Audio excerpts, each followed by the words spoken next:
Ciro Gomes, que tinha aí a promessa de tirar o nome das pessoas do Serasa como um dos carros-chefes da sua campanha à presidência de 2022, acabou com o próprio nome aí incluído na lista do Serasa. Pois é, tudo porque não pagou o que devia depois de perder um processo para um influenciador de criptomoedas. Essa história é cheia de ironia e eu vou contar para você junto com a Sofia no Plantão do Meteoro.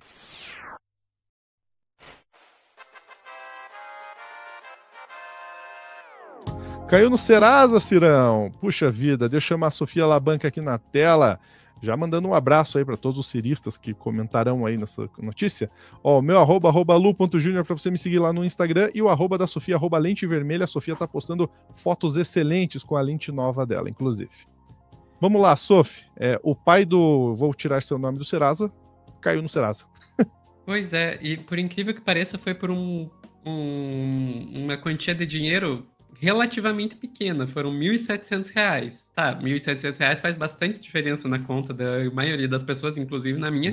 Mas há que convir que, considerando o montante de dinheiro que normalmente está envolvido em processos e tal, não é exatamente assim, tipo, muito dinheiro. Ainda mais não vai precisar do desenrola, né? Não vai precisar desenrola. E isso foi por causa de um processo que, na verdade, foi ele que abriu. Não foi que processaram ele. Ele processou um influenciador que criticou ele, e só que acabou perdendo o processo. E daí é aquela história, quando você perde um processo desse tipo, você tem que pagar as custas processuais, inclusive da pessoa que você processou. Você tem que pagar o advogado da pessoa que você processou. E ele não fez isso. Tinha que pagar 1.700 para o advogado do cara. Ele não pagou, e com isso acabou com o nome dele no Serasa. É uma coisa assim sensacional. Vamos lá para o ICL Notícias, que vai nos dizer aqui, ó, Ciro Gomes é incluído no cadastro de inadimplentes Serasa por dívida com advogados. Vamos ali pegar o Ciro foi incluído entre os inadimplentes por conta de uma dívida de R$ 1.783,56. O nome de Ciro foi incluído entre os inadimplentes por causa aí de uma conta desse valor, referente às custas advocatícias e um processo que ele perdeu em 2023 contra o jornalista e influenciador Felipe Hermes.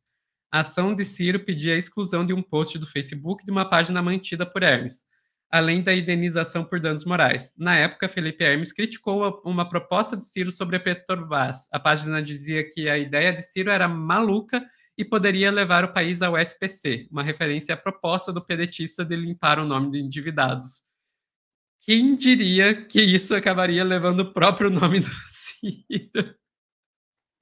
Ai.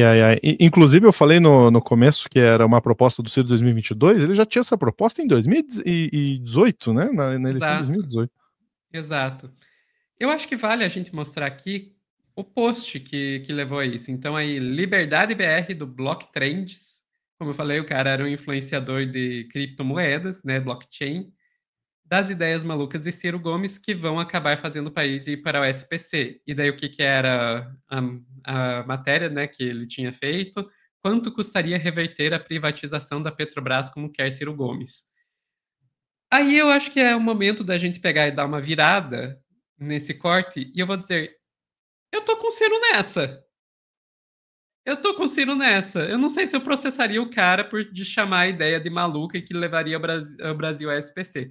Com todo respeito aí ao Ciro, eu acho pouquíssimo. Eu não sou advogada, mas eu sou comunicador, então alguma ideia eu tenho do que é processável, o que não é, e eu não acho que aquilo era processável mesmo. Eu não teria processado alguém que fizesse uma crítica daquelas num trabalho meu, porque eu já imaginaria que eu perderia. Mas que a ideia do Ciro de reverter aí as privatizações da Petrobras faz sentido? Faz sentido. E, inclusive, faz sentido. Não é nem só uma ideia do Ciro. O próprio Lula estava, uns tempos atrás, falando sobre isso, reclamando que as pessoas estavam atribuindo o preço do gás a ele, quando, na verdade, o problema do preço do gás era a privatização da BR Distribuidoras, que ocorreu durante o governo Bolsonaro. E daí, só para mostrar aqui, é uma matéria já antiga aqui do Brasil de fato, mas eu acho que vale a pena mostrar, ó, de 2022. Postos da BR Distribuidora, vendida por Bolsonaro, tem gasolina mais cara de São Paulo e 7 capitais. Então, Sim, você pegar e começar a privatizar a Petrobras por pedaços, que na prática é o que está acontecendo, é uma coisa que já está sendo denunciada aí pelos sindicatos e petroleiros aí, ó, há muitos anos que a Petrobras não foi privatizada, mas está sendo privatizada por fatia. E isso está, sim, causando problemas bem grandes para a nossa população.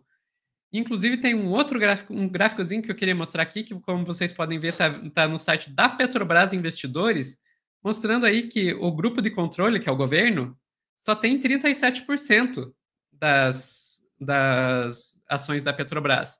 Você tem 16,56% de investidores privados brasileiros e 46,38% de investidores privados não brasileiros. A maior parte das ações da Petrobras já está na mão de investidores privados. O controle da Petrobras ainda está com o governo porque eles têm a Golden Share, né? Então, a parcela das ações que eles têm dão aí a maioria para eles na hora de tomar as decisões da Petrobras. Mas a maioria das ações já está na mão de investidores privados, o que significa que muitas das decisões que guiam as estratégias da Petrobras estão focando em dar lucro para esses investidores. E isso pode levar, por exemplo, a dar prejuízo para o brasileiro, como a gente viu na época do Temer e do Bolsonaro com o preço de paridade de importação, né? Então, aí eu vou até. Agora eu vou conseguir, eu já devo ter irritado os ciristas no começo, na primeira metade do corte, agora eu vou irritar uma parcela aí governista na segunda metade. E isso é complicado até para quando a gente está falando de questões ambientais, né? Porque, vamos lá, vamos falar, por exemplo, da exploração de petróleo na foz do Rio Amazonas, que eu vou ficar defendendo que é uma imensa burrice até o fim. Podem me xingar à vontade. Eu já fui muito xingada no meu Blue Sky por causa disso. Podem xingar à vontade. Uma tremenda de uma burrice. Por quê? Vamos lá. A própria Petrobras admite que só vai começar a tirar petróleo, na melhor das hipóteses, lá da margem equatorial, entre 2035 e 2040. Isso é a Petrobras que diz, não são os ambientalistas pagos pelas ONGs internacionais, etc, etc. A própria Petrobras admite isso. E depois disso ainda tem que pagar os bons anos aí de começar a tirar petróleo de lá, tem que pagar o investimento que foi feito na construção das plataformas, etc, etc. Gente, antes de 2040 isso não dá dinheiro nenhum. Botem isso na cabeça. 2040 provavelmente não vai ter lucro nenhum. Ou, na melhor das hipóteses, o mundo já fez uma transição energética, o petróleo não vai valer o que vale hoje. Na pior das hipóteses, não fez a transição energética e a gente vai estar enfrentando uma catástrofe climática que qualquer ganho no PIB que o petróleo dê vai ser detonado pela crise climática. Então, quem que ganha com essa ideia de fazer exploração de petróleo na foz do Amazonas? Ganha investidor que vai ver as ações valorizarem e ganha empreiteira.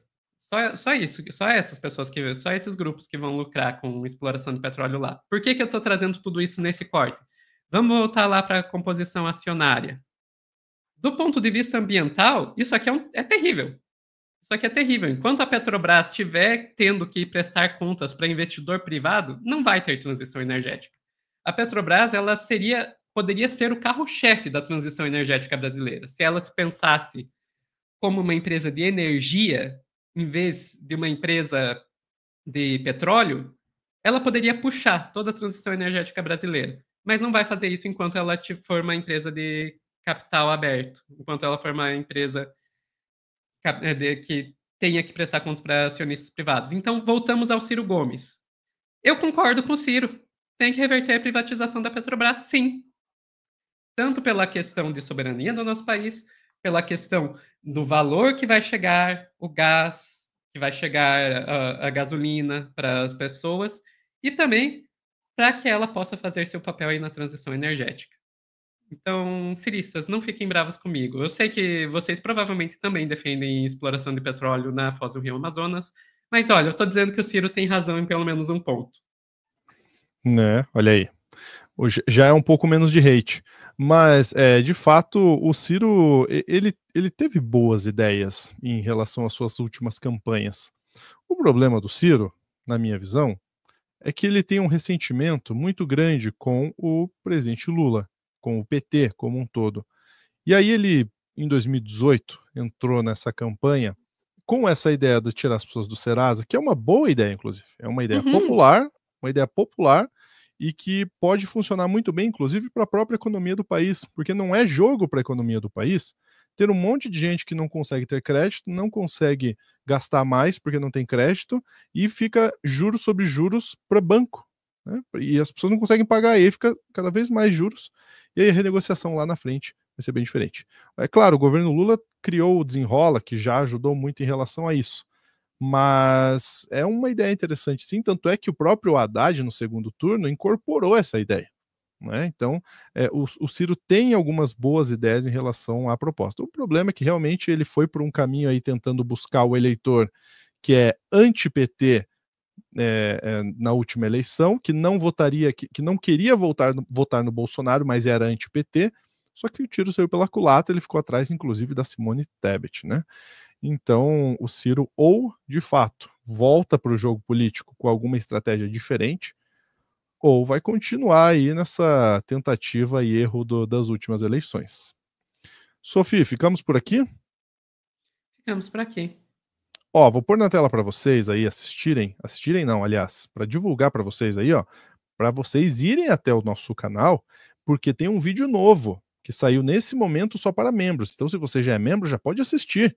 É uma exclusiva do Meteoro Repórter, uma entrevista muito legal aí do jornalista Pedro Zambarda, que está sempre aqui com a gente, com a advogada Bruna Morato, ela que levou as denúncias aí de médicos contra o negacionismo da Prevent Senior. Ela aí fez um balanço da CPI da Covid e que completou 4 anos agora, né? E ainda denunciou perseguições recentes. É uma entrevista impactante, com muitas informações importantes e bem esclarecedoras, porque olha, a CPI da Covid trouxe muita coisa. Esse caso da Prevent Senior é um caso bizarro e ela trouxe com detalhes aí nessa entrevista para o Pedro Zambar da Meteoro Repórter, nesse momento só para membros. Em breve vai ser lançado aí para todo mundo. Então, se você não quer perder tempo, já se torna membro do Meteoro. É uma colaboração bem simbólica, bem tranquilinha, tá bom? Um grande abraço. Até a próxima.